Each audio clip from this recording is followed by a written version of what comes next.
네, 그럼 바로 시작하겠습니다. 우선 요구사항 정의서부터 말씀을 드릴게요.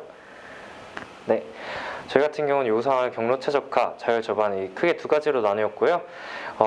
경로 최적화 중에 장애물 탐지의 경우 전방 혹은 측면에 장애물이 있을 경우 탐지 후 알리고 조류, 풍량 센서를 통해 입력받은 값으로 최적의 경로를 설정합니다. 또한 입력받은 모든 값을 통합하여 원하는 방향으로 운행하도록 모터 방향을 설정합니다. 자율 저반의 경우 항만과 그 선박 사이의 거리를 측정하고 충돌 방지를 위하여 항만과 선박 사이의 그 정보를 끊임없이 공유하는 터미널을 구축하였고요. 조류 풍향을 고려하고 항만과의 거리를 비교하여 안전하게 접안할 수 있도록 모터 방향 세기를 설정하는 알고리즘을 만들었습니다. 우선 개발 환경인데요. 개발자가 이제 데이터 교류를 볼 수 있도록 웹 서버를 HTML과 CSS를 이용해서 간단하게 만들었습니다. 또한 어플리케이션 같은 경우에는 안드로이드 스튜디오를 사용하였고요. 이 어플리케이션 관리 같은 경우는 파이어베이스를 사용하였습니다. 또한 백엔드 같은 경우는 PHP와 MySQL을 사용해서 데이터와 서버와 DB를 만들었고요. 잘 운행 알고리즘 그런 것 같은 경우에는 이제 파이썬을 사용하였습니다. 또한 저희가 오픈CV와 텐서플로우를 사용해서 그 오브젝트 디텍션이란 기능을 개발하였는데요. 추후에 말씀드리도록 하겠습니다. 또한 데이터베이스와 툴 같은 경우는 크게 구글 클라우드 플랫폼을 사용했습니다. 네. 요구사항 정의서입니다. 엣지 컴퓨팅 같은 경우는 서버를 분산하여 이제 중앙 집중 관리 방식에서 보안의 최적화와 속도 지연 문제를 해결하기 위한 엣지 컴퓨팅 기술로 GCP를 사용하였습니다. 또한 자동 반자동 저반용 CS 같은 경우는 배와 항만을 각각 클라이언트 서버로 지정하여 자동 반자동 저반 시 서로 데이터를 끊임없이 주고받을 수 있도록 하였고요. IoT 스마트 패드 같은 경우에는 이제 항만 관계자분들이 사용할 수 있도록 이제 어플리케이션을 만들었고 다양한 저반 데이터, 절대 위치, 상대 위치를 분석하여 이제 AI 모의 실험 시뮬레이터를 만들었습니다. 시뮬레이터가 저희 프로젝트의 전체라고 보시면 될 것 같아요. 또한 이제 암호화 같은 경우에는 저희가 특히 서버와 데이터베이스가 보안이 정말로 중요하기 때문에 푸티제너이라는 프로그램을 사용해서 이제 RSA 키를 삽입을 하였고요. 하드웨어 같은 경우는 다양한 센서 그리고 모터, 그리고 라즈베리파이, 아두이노 등을 사용하였습니다. 네, 기능 처리도인데요. 이제 저희가 크게 자율 저반, 자율 운행 이 두 가지가 있습니다. 사실 제가 그 심사위원분들 이해가 쉽도록 약간 애니메이션화도 하고 약간 좀 편하도록 이제 실사 사진 최근에 만든 거를 만들어서 제가 PPT를 따로 만들었었는데 여기서 교환이 안 된다고 해서 예전에 제출했던 PPT로 이렇게 발표를 하게 되었는데 이 그림보다는 말로 설명을 드릴게요.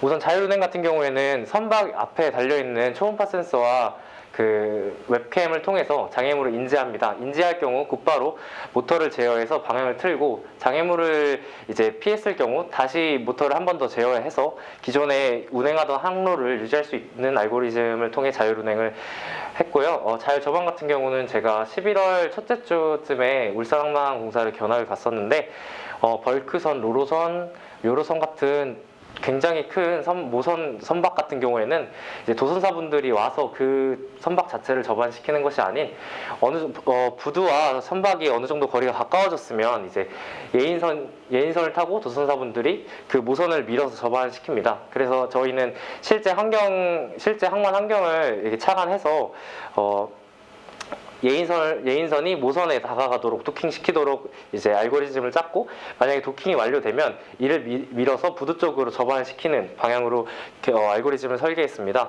또한 모선과 부두 사이의 거리가 어느 정도 가까워질 경우 모선에 장착되어 있던 레이저 센서를 발사를 해서 부두 쪽에 있는 CDS 즉 조도 센서가 이를 받으면 완벽한 위치에 저반을 했다는 것을 알 수 있고 또한 부두 쪽에 설치되어 있는 이제 초음파 센서를 통해 이제 부두와 선박 모선과의 거리를 계산을 해서 이제 몇 노트로 밀어야 될지 또 몇 도의 각도로 밀어야 될지를 예인선으로 실시간으로 이제 정보를 전송하는 형식으로 자율 저반 알고리즘을 만들었습니다. 이것은 저희가 서비스 구성도 서비스 시나리오고요. 저희가 다 말씀을 드렸지만 영상 분석 알고리즘 같은 경우는 파이썬, 오픈CV, 욜로를 사용하였고요. 선박 주행, 자율주행 알고리즘 같은 경우는 감지된 물체, 선박에 붙일 센서를 통해 알 수 있게 하였고, 이제 현재 선박의 위치 데이터를 서버 항만에 전송하도록 하였습니다. 네, 화면 구성도인데요. 아까 말씀드렸다시피 항만 관계자분들을 위한 저희가 만든 어플리케이션을 잠시 설명을 드리자면, 스플래시 화면에서 이제 로그인 화면으로 넘어갈 경우 기존에 인증이 완료된 사용자만 로그인할 수 있고, 메인 화면에 들어갈 경우 크게 센서 값 정보, 실시간 선박, 알람 데이터베이스가 있습니다. 알람 같은 경우는 이제 충돌이나 그런 장애물 감지, 이런 이상 징후가 있을 때 알람을 사용자에게 하여금 이제 보내는 것이고요.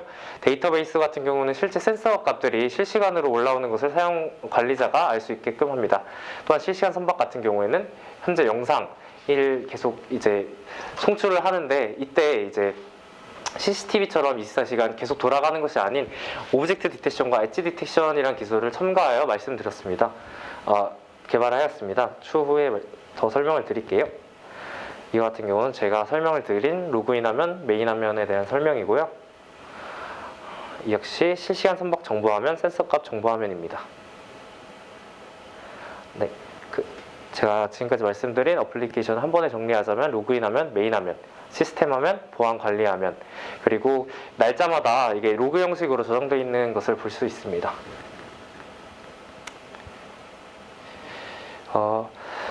이것은 기능 처리도로 아까 제가 다 어플리케이션 통해 말씀드린 거고요. 알고리즘 같은 경우에는 아까 전에 자율 저반, 자율 운행 크게 두 가지가 있다고 말씀드렸는데, 그것을 저희가 개발하기 전에 미리 알고리즘을 만들어 가지고 이렇게 어떻게 짤지, 어떻게 코드를 짤지 계산해가지고 개발을 하였습니다. 이 같은 경우는 선박 자동 정화반 알고리즘 명세서고요. 프로그램 같은 경우에는 저희가 이제 알고리즘을 구현을 하면서 좀 이해가 하기 쉽게 만들 수 있도록 이렇게 각 함수마다 기능의 번호와 기능 이름을 넣어서 이렇게 만들었습니다. 테이블 정의서로 크게 GPS, 센싱 라이트, 조도 센서, 그리고 이제 저희 같은 경우 중장거리와 단거리의 경우를 또 나눠서 이제 센서를 다르게 액티베이팅 시켰고요. 센싱 웨이브 같은 경우는 이제 조류 센서, 자이로 센서 등을 이용해 현재 항만의 상황을, 항만 혹은 이제 풍속, 풍량 이런 것을 이제 계산해서 알고리즘에 넣었습니다. 이 역시 다 설명을 드린 거고요. 저희가 개발할 때 사용했던, 잘 보이실지 모르겠지만 핵심 소스 코드입니다. 여기에 올려져 있는 코드 같은 경우는 이제 욜로와 텐서플로우 사용한 코드고요. 이제 오브젝트 디텍션, 엣지 디텍션을 구현하기 위한 코드입니다. 자율주행 코드이고요. 마지막으로 이제 개발 환경 및 설명을 드리자면, 이제 어플리케이션 같은 경우는 안드로이드 스튜디오를 사용해서 개발하였고, OS 같은 경우 최신 OS를 사용했습니다. 또한 PHP와 MySQL을 사용하여 서버와 데이터베이스를 구축하였고, 서버 운영체제, 즉 OS 같은 경우는 리눅스와 우분투를 사용했습니다. 아까 말씀드렸다시피 푸티젠을 사용하여 RSA 키를 생성하였고요. GCP, 구글 클라우드 플랫폼을 사용하였습니다. GCP 안에 있는 VM 인스턴스의 경우 가상 서버 설계 저장소로 앱과 서버 연결 시 필요한 터미널을 구축하는 데 사용이 되었고요. 가상 서버이기 때문에 실제 서버가 아닌 대략 70TB 정도의 서버 크기를 저희가 확보할 수 있었습니다. 또한 자율주행 소프트웨어 같은 경우는 파이썬을 통해서 인공지능형 알고리즘을 개발하였고, 매트랩을 통해 신호 처리 프로그램을 개발하였습니다. 매트랩 같은 경우에는 이제 저희가 입력받는 센서 값들의 정확도를 위해서 신호 처리 프로그램 따로 개발했고요. 아까 말씀드린 웹서버, 그리고 딥러닝 영상 처리 같은 경우는 룰루 V3, 오픈CV를 사용하였습니다. 하드웨어 같은 경우인데요. 제가 말씀드린 아까의 센서 같은 경우는 다양한 센서를 선박에 배치하였고, 크게 저희가 타이어가 달려있는 예인선, 모선, 부두 이 총 3가지를 만들었습니다. 예인선 같은 경우에는 이제 모터가 달려있고 자율 운행, 자율 저반을 도와주는 데 사용이 되고요. 모선 같은 경우에는 이제 저희가 실제 항만 환경에 착안을 해서 부두와 어느 정도 가깝다고 가정을 해서 이제 정박되어 있다, 약간 완전 전원이 꺼진 상태로 이제 시뮬레이터에 넣었고요. 부두 같은 경우는 아까 말씀드린 초음파 센서와 조도 센서를 설치하였습니다. 네, 저희 어플리케이션 저희가 만든 항만 관계자분들이 사용할 만한 이제 어플리케이션 실사 사진이고요. 이 같은 경우는 맨 왼쪽과 두 번째 왼쪽에 보이는 게 저희 예인선에서 타이어 있는 거 보이시죠? 네, 저게 저희가 만든 예인선이고, 세 번째, 네 번째가 이제 모선입니다. 모선에는 특별한 이제 센서가 크게 많이 없어가지고 간단해 보이는데, 현재 보이는 그림과 저희가 지금 최신에 만든 건 좀 완전히 차이가 좀 많습니다. 네, 좀 사진을 못 보여드려서 좀 아쉽고요. 네, 여기까지 발표 마치겠습니다. 네, 수고하셨습니다. 네. 질문합니다. 일단은 엣지 컴퓨팅을 구글 클라우드 플랫폼을 사용했다라고 이제 말씀을 하셨는데, 네. 엣지 단에서의 역할과 중앙 단에서의 역할이 지금 나눠져 있는지 안 보이거든요. 어떤 역할들을 네, 저희가 네네, 답변하겠습니다. 저희가 엣지 같은 경우에는 자율운행 선박 안에 자체에 서버 내에 이게 다양한 알고리즘과 그 안에 계산이 있습니다. 기존 그 관제센터나 이제 항만 쪽에서 계산을 해서 그 선박에 이렇게 명령을 보내는 것이 아닌 선박 자체 내에 서버가 있어서 그 안에 이제 그런 계산을 해서 바로 모터를 제어할 수 있게끔 만들기 때문에 저희가 엣지 컴퓨팅 기술을 사용을 하였습니다. 답변을 하실 때 네. 항만 그게 아니라 이 네. 논문에서 지금 구현한 거 있잖아요. 네네. 거기에 기본으로 얘기를 해주셔야 돼요. 네네네. 그 지금 선박에 그러면은 그런 CPU 다 들어가 있어요? 네, 맞습니다. 그렇게 얘기를 해주셔야 돼요. 네. 또 어떤 걸 쓰셨는지. 네, 라즈베리파이. 부탁드립니다. 네, 라즈베리파이를 사용하였고요. 센서 같은 경우는 아두이노를 사용해서 이제 센서 값들의 입력을 받고 이 두 가지가 통신을 해가지고 이제 항만 쪽으로 전송을 하는 그런 구조입니다. 그럼 지금은 이제 실제 선박이 아니라 모형 선박이 네, 맞습니다. 인공지능을 활용한다라고 되어 있는 제목에서 인공지능을 활용한다라고 되어 있는 부분은 어느 쪽에서 사용을 하는 건지? 인공지능. 플랩이 인공지능 같지는 않거든요. 네, 맞습니다. 네, 우선은 저희 같은 경우는 인공지능, 그다음 딥러닝 쪽을 사용하였는데요. 딥러닝. 롤러3. 네, 맞습니다. 제가 약간 설명이 이 PPT는 좀 많이 빈약한데, 저희 선박에 이제 블랙박스, 뭐 CCTV로 볼 수 있는 이제 웹캠이 설치가 되어 있습니다. 그 웹캠에서 이제 기존 CCTV 같은 경우에는 24시간 이 동영상을 송출하거나 저장을 할 경우 정말 정말 용량이 큰데요. 만약에 저희가 오브젝트 디텍션 기술을 사용해서 선박 혹은 장애물이 인지가 되지 않을 경우에는 이제 기존 고화질 영상을 그레이스케일로 변환하고 그레이스케일로 변환된 영상을 이제 엣지 디텍팅을 사용해서 저희가 실험 결과 기존 고화질 영상 대비 약 75%에서 90%의 가량 용량을 축소를 하였습니다. 네, 실제로 이제 선박이라고 하는 환경상 네. 비가 올 수도 있고 네. 파도가 칠 수도 있고 물이 많을 수 있는 환경들이고 굉장히 어두울 수 있는 환경들인데 네. 영상으로만 그거를 다 판단할 수가 있나요? 라이다나 다른 센서를 더 추가적으로 사용할 거는 생각을 안 하시고 이제 영상으로 보통 판단을 먼저 진행을 하고 다른 센서를 쓰는 건지? 우선 영상 같은 경우는 말 그대로 인지 정도고요. 제가 말씀드렸듯이 초음파 센서, 레이저 센서, 아까 말씀하신 라이다 RF 센서, 라이더 센서, 그리고 현재 풍속, 조도 센서를 사용하였습니다. 선박 환경을 반영하기 위해서. 네, 또 다른 사람. 이게 실제 항만의 위치를 보고 네. 거기에 기반해서 지금 시뮬레이팅을 하시는 건가요? 네, 맞습니다. 저는 어디 쪽인지 궁금하고 저는 이해가 안 되는 게 선박인데 초음파 센서를 통해서 장애물을 피한다 이게 가능한 건가? 라는 궁금이 있거든요. 초음파 하나로만은 많이 부족하고요. 제가 말씀드린 웹캠과 초음파 이 두 가지를 사용해서 이제 인지를 합니다. 인지가 완료될 경우 모터 조절을 하고요.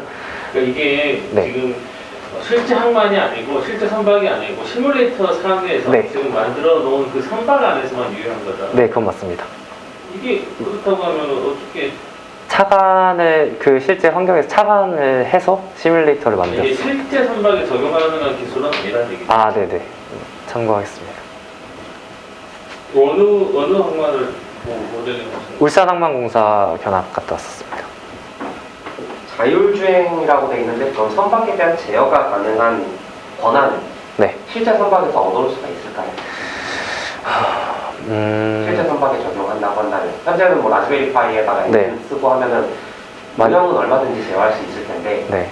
모형이 아닌 상태로 간다면 솔직히 말씀드리자면 많이 어렵다고 생각을 합니다. 저희가 견학을 하면서 느낀 것 중 하나가 선박을 봤는데 정말 크더라고요. 그래서 그 선박을 살짝만 움직이는 데만 해도 정말 엄청난 힘이 필요가 되고, 실제 저희가 구상한 대로 이거 만약에 실제 선박으로 이게 옮겨진다면 아예 내부 이런 모터라든지 그런 전력 이런 전체 구조를 바꿔야 되기 때문에 실제로 현재 지금 상황에서 저희 기술을 도입하기는 솔직히 쉽지 않다고 생각을 합니다.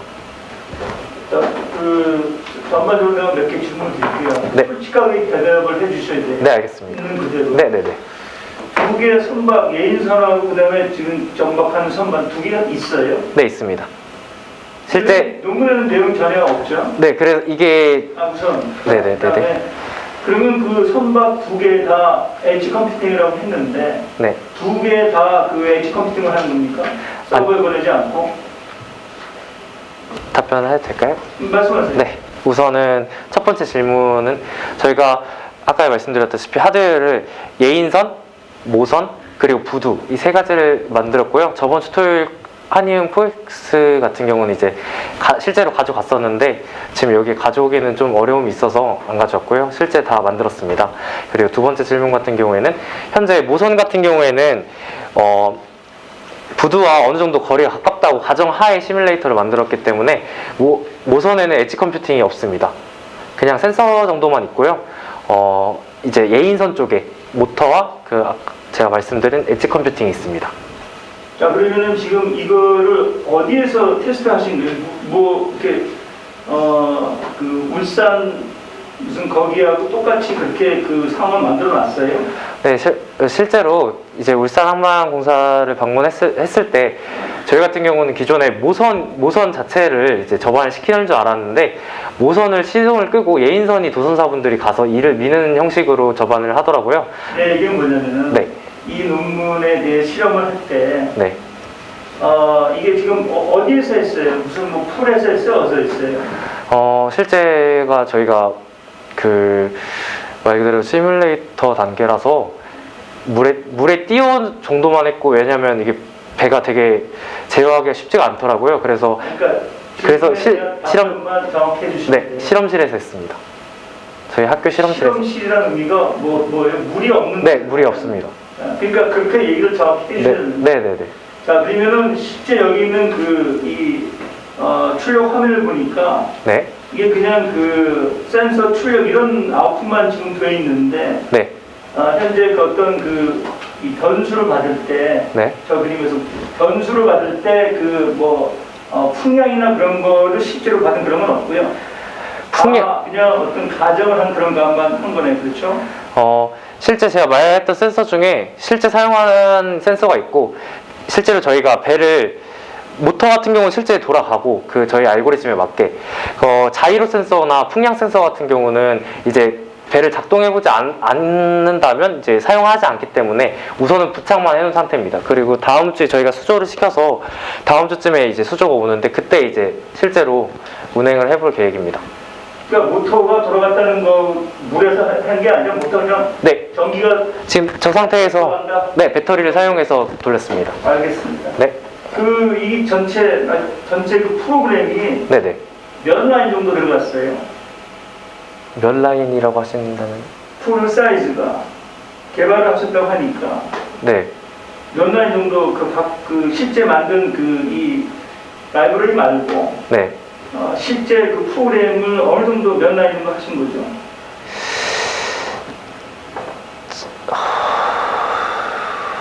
그 코드 말씀하시는 겁니까? 그렇죠. 소스 코드. 소스 같은 경우는 이게 라인을 세보진 않았는데 되게 볼박 피규어로. 뭐 1000라인, 2000라인, 뭐 1만 라인 그런 게 있어요. 1000라인 정도는 되는 것 1000라인 같습니다. 정도. 네. 알겠습니다.